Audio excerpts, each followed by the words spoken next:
TRS party Congress party ఇద్దరు తెలంగాణ రాష్ట్రాన్ని పూర్తిగా అవినీతి కంపుతో ముంచేస్తున్నారు.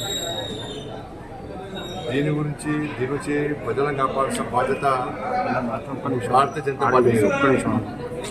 దానికి అనుగుణంగానే ఇలా భారతీయ జనతా పార్టీ ప్లాన్ ప్రకారం ముందుకు రావడానికి సిద్ధమైంది. కిషన్ రెడ్డి గారు జమ్మూ కాశ్మీర్ ఎన్నికల్లో ప్రచారంలో ఉన్నారు. వారు వచ్చిన వెంటనే పార్టీ రాష్ట్ర స్థాయిలో ఏ విధంగా మేము కార్యాచరణ రూపొందించాలి, ఏ విధంగా ప్రజల్లోకి వెళ్ళాలని చెప్పి ఆలోచనతో పక్కా ప్లాన్తో ఉంటున్నాం. ఇక్కడ మీ అందరూ తెలిసి వాళ్ళు మూసి ప్రక్షాళన పేరుతో 1,50,000 కోట్లు ఖర్చు పెడతా అంటున్నారు. వాళ్ళేమో కాళేశ్వరం పేరుతో 1,00,000 కోట్లు ముంచిన ప్రజలు మారబెట్టిపోయారు. వీళ్ళు మూసి ప్రక్షాళన పేరుతో 1,00,000 కోట్లు జీతాలు ఇచ్చే పరిస్థితి లేదు, 6 గ్యారెంటీలు అమలు చేసే పరిస్థితి లేదు, ప్రజలకు ఇచ్చిన హామీలు నెరవేర్చే పరిస్థితి లేదు. కానీ మూసి ప్రక్షాళనకు ఎక్కడ చేస్తే పైసలు ఇప్పుడు వాళ్ళు 5,00,000 కోట్లు 6,00,000 కోట్లు అప్పు చేసిపోతే వీళ్ళు చిప్ప చేతికిచ్చి అడుక్కునే పరిస్థితి కాంగ్రెస్ పార్టీ తీసుకొచ్చే ప్రయత్నం చేస్తున్నారు. కానీ ఒక ప్లాన్ లేదు, కేవలం మభ్యపెట్టే మాటలు. పూర్తిగా కాంగ్రెస్ పార్టీ అవినీతిలో కూరుకుపోయింది.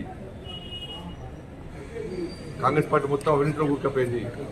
అవినీతి కంపుతో కాంగ్రెస్ పార్టీ వల్ల ప్రజలు ఇబ్బంది పెట్టే ప్రయత్నం చేస్తున్నారు తెలంగాణ రాష్ట్ర ప్రజలు. కానీ 6 గ్యారెంటీల నుంచి ప్రజల దృష్టి మళ్లించాలి, వాళ్ళు పాల్పడుతున్న అవినీతి నుంచి ప్రజల దృష్టి మళ్లించాలి అన్న పేరుతో హైడ్రాను ఇంకా తీసుకొచ్చే ప్రయత్నం చేస్తున్నారు. ఇప్పుడు హైడ్రా పోతుంది కానీ హైడ్రా విషయంలో ప్రజలు కూడా పూర్తి వ్యతిరేకత వస్తున్నది. ఇలా కాంగ్రెస్ పార్టీ ప్రభుత్వం హైడ్రా విషయంలో ఇలా కురుతో తలగొక్కున్నట్టు అయిపోయే పరిస్థితి. ఏడుస్తున్నారు జనం. రోజు 2-3 వీడియోలు వస్తున్నాయి. ఆ వీడియోలు చూసి హైడ్రా బాధితులే కాదు, తెలంగాణ రాష్ట్రం కాదు, దేశవ్యాప్తంగా కూడా ప్రజలు కాంగ్రెస్ పార్టీ ప్రభుత్వ పాలన అసహించుకుంటున్నారు. అన్ని డాక్యుమెంట్స్ ఉండి అన్ని అనుమతులు ప్రభుత్వమే ఇచ్చి పేదోళ్ళు ఇల్లు కట్టుకున్న ఇళ్లను గంట లోపల కూల్చి ఎలాంటి నోటీస్ లేకుండా కూల్చేయడము, ఇది ఎంతవరకు కరెక్ట్? ఇది నిలువ నీడ లేకుండా పేదోళ్ళు చేస్తున్నారు. ఇందిరమ్మ రాజ్యం అంటే ఇదేనా? కాంగ్రెస్ పార్టీ స్పష్టం చేయాలి. అంటే పేదల ఇల్లు కూల్చడం ఇందిరమ్మ రాజ్యమా? 6 గ్యారెంటీలు ఇస్తా అని చెప్పి హామీ ఇచ్చి మోసం చేయడమే ఇందిరమ్మ రాజ్యమా? అవినీతితో మొత్తం కూరుకుపోవడమే ఇందిరమ్మ రాజ్యమా? ఏంది ఇందిరమ్మ రాజ్యం అంటే? కాబట్టి హైడ్రా విషయంలో భారతీయ జనతా పార్టీ వారం రోజులు కూడా ప్లాన్ మీటింగ్ చేస్తున్నాం. తప్పకుండా హైడ్రా విషయంలో మేము చాలా సీరియస్గా ప్లాన్ చేస్తున్నాము. నేను మళ్ళీ చెప్తున్నా, ఇలా ప్రజలకు భారతీయ జనతా పార్టీ ఆయుధంగా మారబోతున్నది. భారతీయ జనతా పార్టీ కార్యకర్తలు సిద్ధమవుతున్నారు, నాయకులు సిద్ధమవుతున్నారు. హైడ్రా బాధ్యతలకు అండగా ఉండడానికి ఈ రాక్షస ఆలోచనను, ఈ మూర్ఖత్వపు ఆలోచనను, ఈ దుర్మార్గపు మనసుతో పక్కకు పెట్టి ఒక మానవత్వంతో రాష్ట్ర ప్రభుత్వం ఆలోచించాలి. హైడ్రా విషయంలో వాళ్ళ ఇంట్లో కూర్చోవడం ఎంతవరకు సమంజసమో గుండె మీద చేసుకుని రాష్ట్ర ముఖ్యమంత్రి గారు ఆలోచించాలి. ఇలా ప్రజలు కూడా అంత వ్యతిరేకత వస్తుంటే ఇలా ఒక్కొక్క మినిస్టర్ వచ్చి హైడ్రా మంచిదే అంటే రేపు వాళ్ళకు కూడా కుటుంబాలను మీరు కట్టుకుని నిన్ను కూర్చొని ఎంత ఇబ్బంది ఉంటుంది? అరే కూల్చాల్సిన ఫామ్ హౌస్ మాత్రం కూల్చారు, కూల్చాల్సిన ఫామ్ హౌస్ కూల్చారు.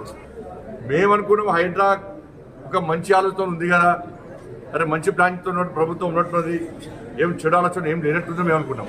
కానీ ఇంత పేదోళ్ళు ఉసురు పోసుకుంటారు, పేదోళ్ళు పుట్ట కొడతారు, పేదోళ్ళకు నిల్వ నీడ లేకుండా చేస్తారని చెప్పి మేము ఎప్పుడు ఆలోచించాం. వాళ్ళంతా ఢిల్లీ నుంచి డైరెక్షన్. ఇలా రేపు మా పని చేస్తారు. టీఆర్ఎస్ పార్టీ అయ్యప్ప సొసైటీ పేరుతో కొన్ని కూల్చింది, అంత పైసలు తప్పింది. ఇలా హైడ్రా పేరుతో చేస్తారు. ఇలా మెల్లగా తిరిగి క్లోజ్ చేస్తారు. ఇక క్లోజ్ చేయాల్సిందే, మరి వట్టే క్లోజ్ చేయరు. వీటి పెద్ద పెద్ద వ్యక్తుల నుంచి మళ్ళీ కలెక్షన్ చేస్తారు. కలెక్షన్ చేసి మళ్ళీ ఢిల్లీ పైసలు పంపాలి. ఢిల్లీ పైసలు పంపాలంటే హైడ్రా అయినా వీళ్ళకి పెద్ద ఆయుధం, ఢిల్లీ పైసలు పంపడానికి.